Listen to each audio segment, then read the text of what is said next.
Hi friends, শুভ সন্ধ্যা। এই মুহূর্তে আমি যাচ্ছি শিলিগুড়ি ইস্কন মন্দির। খুব সহজ একটা রাস্তা, যারা যারা শিলিগুড়িতে থাকো সবাই জানো, খুব সুন্দর একটা জায়গা।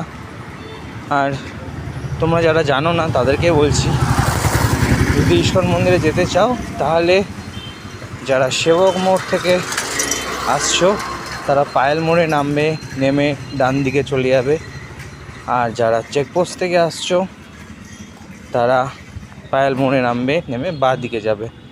বাঁ দিকে বা যে গলিটা ঢুকছে সেই গলির নাক বরাবর সোজা হেঁটে গেলেই ইস্কন মন্দির। আমি হেঁটেই যাই, কারণ আমার 10 থেকে 12 মিনিট টাইম লাগে, বেশিক্ষণ লাগে না। তো আর এখানে অটো টোটো সবই অ্যাভেলেবেল আছে, বাট অটোতে আমি এসে বসলাম যখন, 4 জন প্যাসেঞ্জার ছাড়া উনি যাবেন না। তো আমারও দেরি হয়ে যাচ্ছিলো, আমি সেই কারণে হেঁটেই চলে যাচ্ছি।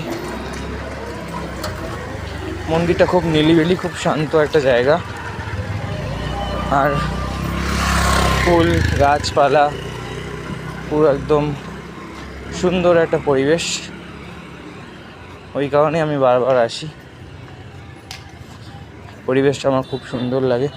আর ইভেন্ট মন্দিরের ভিতর ঢুকলে মন প্রাণ পুরো শান্ত হয়ে যাবে, কোনো আওয়াজ নেই, কোনো কোলাহল নেই। চলো যাই মন্দিরের ভিতরে গিয়ে তোমাকে বাদ বাকি ফুটেজটা দেখছি। এই যে জুতো রাখার জায়গাটা, আর এই যে মন্দির, এই মন্দিরের গেট, এই মন্দিরের গেট। মন্দিরের ভিতর থেকে ঢুকলাম, জুতোটা রেখে ঢুকলাম। এদিকে ছোট্টটা নাট মন্দির আছে, এটা রাম মন্দির আছে, এটা একটা রাম মন্দির। ঢুকলাম। হ্যাঁ, এই দেখো, এই যে মন্দিরটা খুব বড় মন্দির। এখন দাদা চালু হয়ে গেছে। ওখানে একটা ফটো শুটিং প্লেস আছে।